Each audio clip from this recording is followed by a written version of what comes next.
Welcome to Make Movies Now, a channel dedicated to using tutorials, video editing using DaVinci Resolve. My name is Charles, I'm your host, and if you like what you see, hit the like button below, hit the subscribe button if you'd like to see more, and make sure to hit the bell to make sure you're notified every time that I upload content. In today's episode, we're going to take a look at using a sky replacement. There's two different ways that we're going to show you how to do it. I hope you enjoy. So here we are in DaVinci Resolve. I've got my clips I've imported into the media pool. I've dragged those clips down to the timeline here, and you'll see there's a couple different things that we're going to take a look at today. The first one is going to be a sky replacement using a skyscraper, and the second we're going to see is to use some mountaintops. So I've got my skyscraper on the video 2, timeline 2, the nebula on the bottom.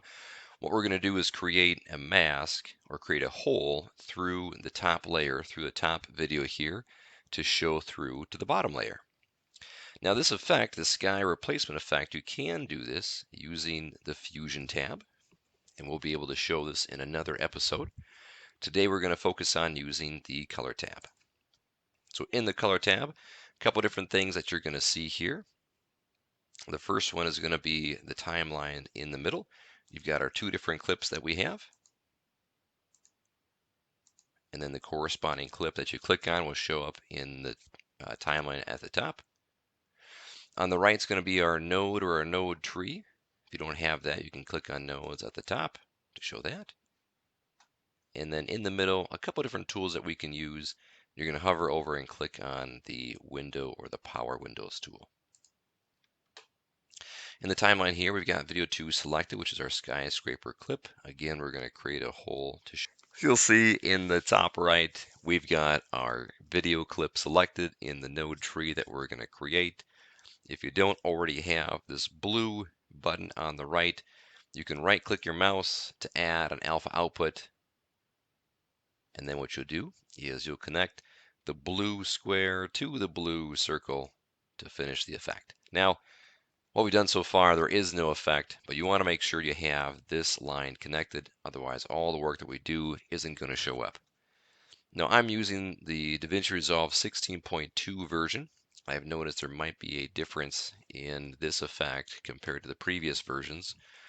So if you go through into the Power Windows tool in the middle here, we're going to again create that hole, the see-through from this layer, and we're going to use this curve tool here. So you click on that, you'll go to your window section here and create little dots of where you'd like that window to be.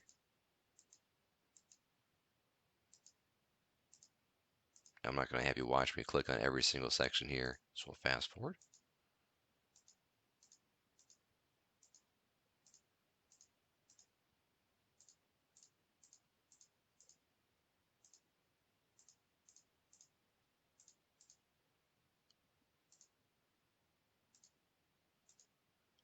And then to complete your mask, you want to make sure to go outside of the frame and connect it. Now what you'll see is the window that we created on the top layer here is within this power window. And then everything that's gray on the outside, this will be the replacement that we're going to see in the nebula that's going to show through.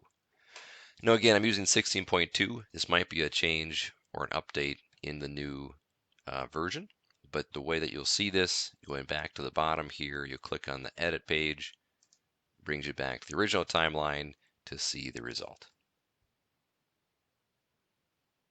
And of course, if you'd like to get rid of this bottom section here, you see you can go back in here into the color tab and change your power window here to get rid of that black section.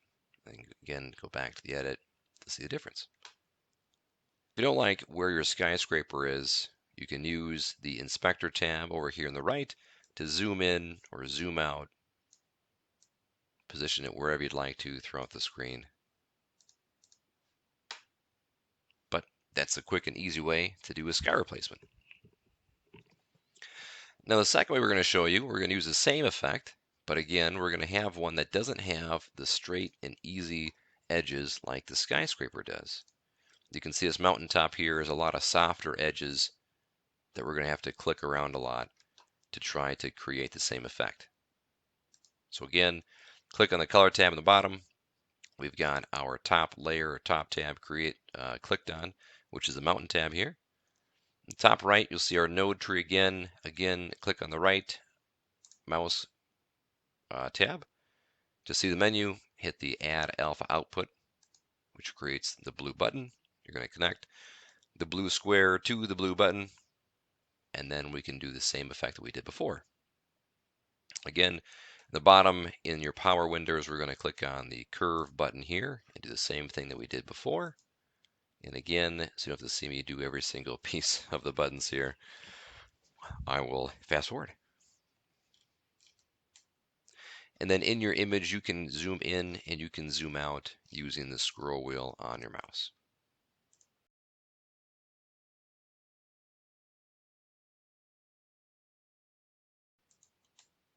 And then if you hold down the scroll, you can move it around as well. And scrolling out, make sure again to connect it outside of the frame. And there you see.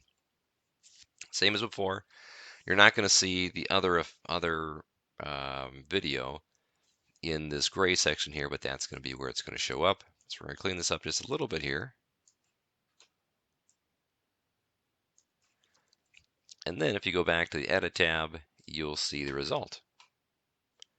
Now the difference here, you'll notice, again, it's not the same clean edges that we had using the skyscraper.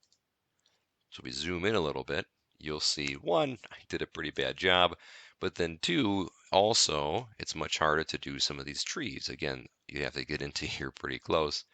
We're not going to show you exactly how to do this Luma effect here today, but we'll show you another way that you can still get the same effect in the color tab.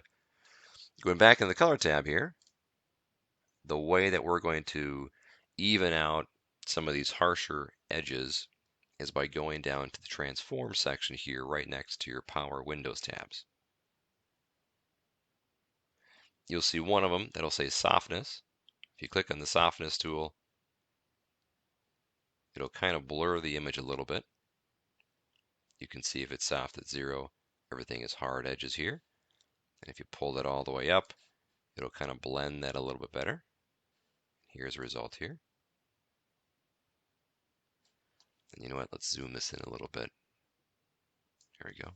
So you can kind of see some of the previous screen, the previous sky from before. Or the other way is you can do another feathering trick where we take the little tabs here and we feather those on the inside, again, to try to blend that a little bit better. And you see if you pull this all the way in, it's going to be feathering that on the inside. Of course, don't pull it too much for this effect here, but just to give you a little bit of a softer edge, you can pull it on the inside and on the outside to try to create the same effect. Clicking on the edit page, again, here's result. Not as clean, but you can kind of get the idea.